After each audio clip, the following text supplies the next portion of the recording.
Hi friends, welcome to my YouTube channel success point. आज हम स्वास्थ्य विभाग की योजनाओं के बारे में पढ़ेंगे। वैसे तो ये हर एग्ज़ाम में पूछी जाती हैं, पर स्पेशली महिला पर्यवेक्षक एग्ज़ाम में पूछी ही जाती हैं। इनकी डेट्स और ये कार्यक्रम कब लागू किए गए थे, ये पूछा जाता है। तो अगर आपको वीडियो अच्छा लगे तो प्लीज़ इसे लाइक कीजिएगा और प्लीज़ प्लीज़ प्लीज़ मेरे चैनल को सब्सक्राइब ज़रूर कीजिएगा। तो स्टार्ट करते हैं। सबसे पहले व्यापक रोग प्रतिरक्षण कार्यक्रम। तो व्यापक रोग प्रतिरक्षण कार्यक्रम 1978 में स्टार्ट किया गया था और इसका लक्ष्य था बच्चों को घातक रोगों से बचाना। सेकंड है राष्ट्रीय आरोग्य निधि। राष्ट्रीय आरोग्य निधि की शुरुआत की गई थी 1997 में स्वास्थ्य एवं परिवार कल्याण मंत्रालय द्वारा। और इसका उद्देश्य क्या था? हर योजना एक उद्देश्य को ध्यान में रख के बनाई जाती है। तो इस राष्ट्रीय आरोग्य निधि जो योजना थी, उसका उद्देश्य था गरीबी रेखा से नीचे रहने वाले लोगों की सहायता करना, जो बहुत ज़्यादा गंभीर रोगों से ग्रस्त हैं। और नेक्स्ट है राष्ट्रीय स्वास्थ्य नीति। राष्ट्रीय स्वास्थ्य नीति सन 2002 में आई थी और इस नीति का क्या उद्देश्य था कि इस नीति के तहत गरीब एवं वंचित वर्ग के लोगों के व्यक्तिगत स्वास्थ्य में सुधार करना, पीने के लिए उनको साफ पानी प्रदान करना, खाद्य पदार्थों की पहुंच उन तक सुनिश्चित करना, मतलब उन तक खाद्य पदार्थों को पहुंचाना। और राष्ट्रीय स्वास्थ्य नीति 2002 में निर्धारित लक्ष्यों को प्राप्त करने के लिए वर्ष 2012 तक कुल जीडीपी का 3% भाग स्वास्थ्य पर खर्च करने का लक्ष्य निर्धारित किया गया था। तो अब ये आपने देखा राष्ट्रीय स्वास्थ्य नीति के बारे में। ये कब हुई थी लॉन्च? 2002 में। अब है राष्ट्रीय ग्रामीण स्वास्थ्य मिशन, यानी कि NRHM, national rural health mission health scheme. ये 12 अप्रैल 2005 को लॉन्च की गई थी और इसमें क्या था, जो राष्ट्रीय जनसंख्या नीति 2002 के लक्ष्यों को प्राप्त करना इसका उद्देश्य था। NRHM के अंतर्गत भी बहुत सारी योजनाएं चलाई गई थी। जननी शिशु सुरक्षा कार्यक्रम और रोगी कल्याण समिति और भी बहुत कुछ है। मैं इसके लिए पूरा एक वीडियो बना दूंगी NRHM का। अभी सिर्फ हम इतना ही देखते हैं कि जो ये राष्ट्रीय ग्रामीण स्वास्थ्य मिशन ये कब लॉन्च हुआ था। ये हुआ था 12 अप्रैल 2005 को लॉन्च हुआ था।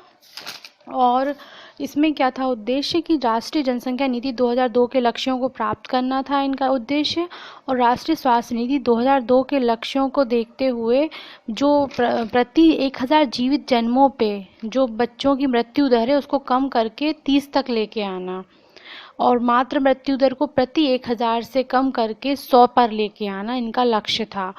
और यानी कि कुल प्रजनन दर को 2012 तक 2 बच्चे प्रति महिला के स्तर पे लाना इनका मुख्य उद्देश्य था।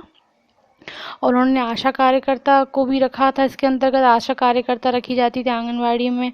उसमें क्या होता था कि शर्त होती थी कि वो उसी गांव की महिला होनी चाहिए और 8वीं तक पढ़ी होनी चाहिए, और भी बहुत कुछ है। तो मैं एक पूरा वीडियो बनाऊंगी NRHM पे, तो आप उसमें देख लीजिएगा।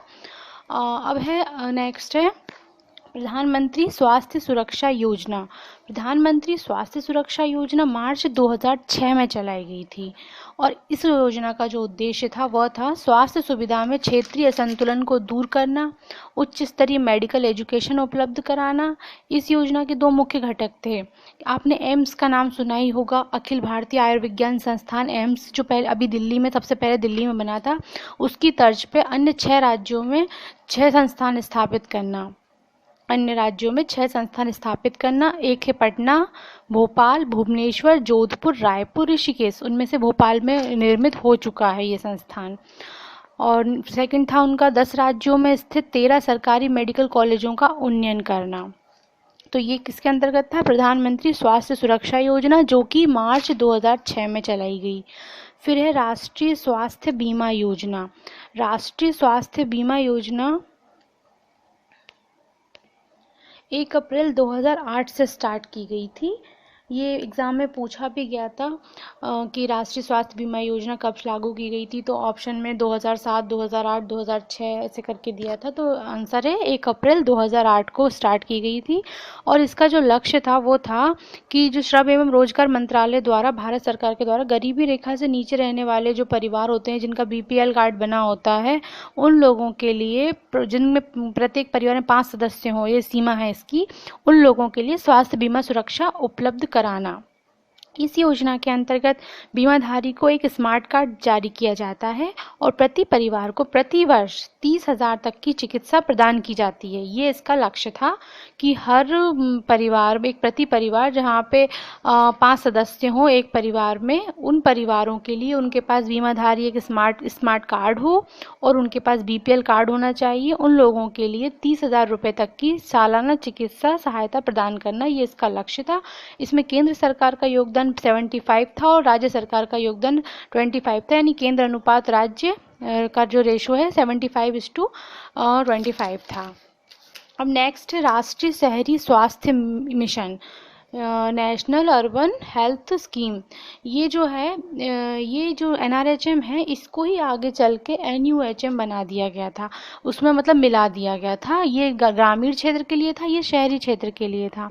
इसकी शुरुआत 12वीं पंचवर्षीय योजना के दौरान की गई थी 2012 से 17 के बीच, जब 12वीं पंचवर्षीय योजना चल रही थी। इसका उद्देश्य था प्रत्येक 50-60 हज़ार जनसंख्या पे एक शहरी प्राथमिक स्वास्थ्य केंद्र की स्थापना करना। क्या उद्देश्य था? पहला तो था प्रत्येक 50-60 हज़ार की जनसंख्या पे एक शहरी प्राथमिक स्वास्थ्य केंद्र स्थापित करना। बड़े बड़े शहरों में 5-6 शहरी प्राथमिक स्वास्थ्य केंद्र पे एक सामुदायिक प्राथमिक स्वास्थ्य केंद्र उपलब्ध करना और प्रत्येक 10,000 जनसंख्या के लिए एक प्रसूति सहायिका, प्रत्येक 200 से 500 परिवारों के लिए एक आशा कार्यकर्ता केंद्र और राज्य वित्तीयन जो इनका अनुपात था वो था 75:25। लेकिन जम्मू कश्मीर, उत्तराखंड, हिमाचल प्रदेश के लिए 9:90:10 था। मतलब केंद्र का योगदान 90 रहेगा तो जम्मू, उत्तराखंड, हिमाचल के लिए उनका योगदान 10 रहेगा। नेक्स्ट है हमारा नवजात शिशु सुरक्षा कार्यक्रम। जो नवजात शिशु सुरक्षा कार्यक्रम है ये चला गया था 20 अक्टूबर 2009 को और इसका उद्देश्य था वर्ष 2012 तक शिशु मृत्यु दर को प्रति 1000 में से 55 तक घटाकर 1000 से 30 पे लाना। यानी कि अभी क्या होता था, 1000 में से 55 शिशुओं की मृत्यु होती थी, तो उसको घटा के 1000 जन्म पे से 30 तक लेके आना, ये इसका लक्ष्य था। कब तक? 2012 तक। और ये कब लॉन्च हुई थी नवजात शिशु सुरक्षा कार्यक्रम? ये लॉन्च हुआ था 20 अक्टूबर 2009 को। नेक्स्ट है NPCDCS। NPCDCS का फुल फॉर्म है national programme for prevention and control of cancer, diabetes, cardiovascular disease and stroke. ये लॉन्च हुआ था 2010 में। 11वीं पंचवर्षीय योजना चल रही थी उस समय। ये भी पूछ लेते हैं कि उस समय कौन सी पंचवर्षीय योजना के समय ये योजना लॉन्च की गई थी, तो अगर आपको सन नहीं पूछा है तो वो पंचवर्षीय योजना दे देंगे, तो ये भी पता होना चाहिए। तो उस समय 11वीं पंचवर्षीय योजना चल रही थी 2010 के टाइम पे। 2007 से 2012 तक चली है 11वीं पंचवर्षीय योजना। तो इसमें NPCDCS को लॉन्च किया गया था। इसका उद्देश्य था ये कैंसर, मधुमेह, हृदय रोग, स्ट्रोक, इन सब के कंट्रोल के लिए राष्ट्रीय कार्यक्रम चलाया गया था और ये प्रमुख गैर संचार रोगों पर रोकथाम करने और भारी से भारी जो नुकसान हो जाता है बीमारियों की वजह से, उनको कम करने के लिए ये योजना चलाई गई थी। क्या नाम है इसका? NPCDCS, national programme for prevention and control of cancer, diabetes, cardiovascular disease and stroke. So friends, अगर आपको वीडियो अच्छा लगा हो तो प्लीज़ इसे लाइक कीजिए और मेरी एक बार फिर आपसे रिक्वेस्ट है, अगर मेरे चैनल को अभी तक सब्सक्राइब नहीं किया है तो प्लीज़ इसे सब्सक्राइब कीजिए और थैंक्स फॉर वॉचिंग।